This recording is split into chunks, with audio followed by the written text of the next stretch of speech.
റിയൽമിയുടെ Realme 13 Plus 5G എന്ന പുതിയൊരു smart phone Indian മാർക്കറ്റിൽ ലോഞ്ച് ചെയ്യാൻ പോകുന്നുണ്ട്.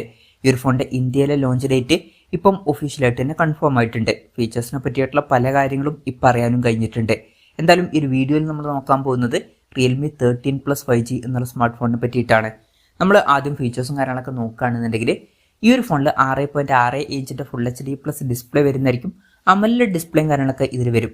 പിന്നെ പഞ്ചോൾ ഡിസൈൻ ആയിരിക്കും ഈ ഫോണിൽ വരിക. പഞ്ചോൾ വരിക ടോപ്പ് സെൻറ്റർ ഭാഗത്തായിട്ടായിരിക്കും. ഡിസ്പ്ലേയിൽ 120 Hz റിഫ്രഷ് റേറ്റും കാര്യങ്ങളൊക്കെ സപ്പോർട്ട് ചെയ്യുന്നതായിരിക്കും. പിന്നെ ഫ്ലാറ്റ് ആയിട്ടുള്ള ഡിസ്പ്ലേ ആയിരിക്കും ഇതിൽ വരിക. അപ്പം അത്യാവശ്യം തിരക്കേടില്ലാത്ത നല്ല ഡിസ്പ്ലേ ഫീച്ചേഴ്സും കാര്യങ്ങളൊക്കെ ഈ ഫോണിൽ വന്നേക്കാം. In display finger print sensor ഈ ഫോണിൽ വരുന്നതായിരിക്കും. ഈ ഒരു ഫോണിൻ്റെ വെയിറ്റ് വരിക 185 ഗ്രാം ആയിരിക്കും. അതുപോലെ തന്നെ തിക്നെസ് വരിക 7.6 mm ആയിരിക്കും. പിന്നെ ഈ ഫോണിൻ്റെ ഒരു ഗ്രീൻ കളർ വേരിയൻറ്റും അതുപോലെ തന്നെ ഒരു ഗോൾഡൻ കളർ വേരിയൻറ്റും ലോഞ്ച് ചെയ്യുന്നതായിരിക്കും. ഇനി പ്രോസസ്സറിൻ്റെ കാര്യത്തിലോട്ട് വരികയാണെന്നുണ്ടെങ്കിൽ മീഡിയാടെക് ഡിമെൻസിറ്റി 7300 എന്ന പ്രോസസ്സറുമായിട്ടായിരിക്കും ഈ ഒരു സ്മാർട്ട് ഫോൺ വരിക. ഇപ്പം റിയൽമി 12 എന്നുള്ള സ്മാർട്ട് ഫോണിൻ്റെ സക്സസർ ആയിട്ടാണ് ഈ ഒരു സ്മാർട്ട് ഫോൺ വരുന്നത്. റിയൽമി 12 കാര്യം നോക്കുകയാണെന്നുണ്ടെങ്കിൽ ആ ഒരു ഫോണിൽ മീഡിയാടെക് ഡിമെൻസിറ്റി 7050 എന്ന പ്രോസസ്സറാണ് വന്നിട്ടുള്ളത്.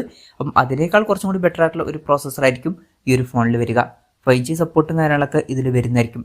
മെമ്മറി എക്സ്പാൻഡ് ചെയ്യണമെന്നുണ്ടെങ്കിൽ മെമ്മറി കാർഡ് സ്ലോട്ടും കാര്യങ്ങളൊക്കെ ഇതിൽ വരും. സ്റ്റീരിയോ സ്പീക്കേഴ്സ് ഈ ഫോണിൽ വരും. 3.5 mm ഓഡിയോ ജാക്കും ഈ ഫോണിൽ വന്നേക്കാം. പിന്നെ ആൻഡ്രോയിഡ് 14 ബേസ് ആയിട്ടുള്ള റിയൽമി സോഫ്റ്റ്വെയർ ആയിരിക്കും ഈ ഫോണിൽ വരിക. ക്യാമറയുടെ കാര്യം പറയുകയാണെന്നുണ്ടെങ്കിൽ ഫോണിൻ്റെ പിന്നിൽ ഡ്യുവൽ ക്യാമറ സെറ്റപ്പ് വന്നേക്കാം. 50 MP മെയിൻ ക്യാമറ സെൻസർ ഈ ഫോണിൽ വരുന്നതായിരിക്കും. പിന്നെ 2 MP ഒരു സെൻസറും വന്നേക്കാം. ഇൻട്രസ്റ്റിംഗ് ആയിട്ടുള്ള ഒരു കാര്യം എന്താണെന്ന് വെച്ചാൽ Realme 12 ultra wide angle lens വന്നിട്ടുണ്ടായിരുന്നു. പക്ഷേ ഇതിൽ ചിലപ്പം വന്നോളണം എന്നില്ല. പിന്നെ ഫ്രണ്ടിൽ 16 MP സെൽഫി ക്യാമറ വന്നേക്കാം. അപ്പം ക്യാമറയുടെ കാര്യത്തിൽ ഒരു ഡൗൺ ഗ്രേഡ് ചിലപ്പം വന്നേക്കാം. ഇനി ബാറ്ററിയുടെ കാര്യം പറയുകയാണെന്നുണ്ടെങ്കിൽ 5000 mAh ബാറ്ററി ഈ ഫോണിൽ വരുന്നതായിരിക്കും. 45 വാട്ടിൻ്റെ ഫാസ്റ്റ് ചാർജിംഗ് സപ്പോർട്ടും വന്നേക്കാം. ടൈപ്പ് സി ചാർജിംഗ് പോർട്ടും ഇതിൽ വരുന്നതായിരിക്കും. 12 67 വാട്ടിൻ്റെ ഫാസ്റ്റ് ചാർജിംഗ് സപ്പോർട്ട് ഉണ്ടായിരുന്നു. അപ്പം അതും ഒരു ഡൗൺ ഗ്രേഡ് ആയേക്കാം. അപ്പം ഇതൊക്കെയാണ് ഫീച്ചേഴ്സിനെ പറ്റി പറയാനുള്ള കാര്യങ്ങൾ. ഇനി ലോഞ്ച് ഡേറ്റിൻ്റെ കാര്യം പറയുകയാണെന്നുണ്ടെങ്കിൽ ഓഗസ്റ്റ് 29 ഈ സ്മാർട്ട് ഫോണിൽ ലോഞ്ച് ചെയ്യാൻ പോകുന്നത്.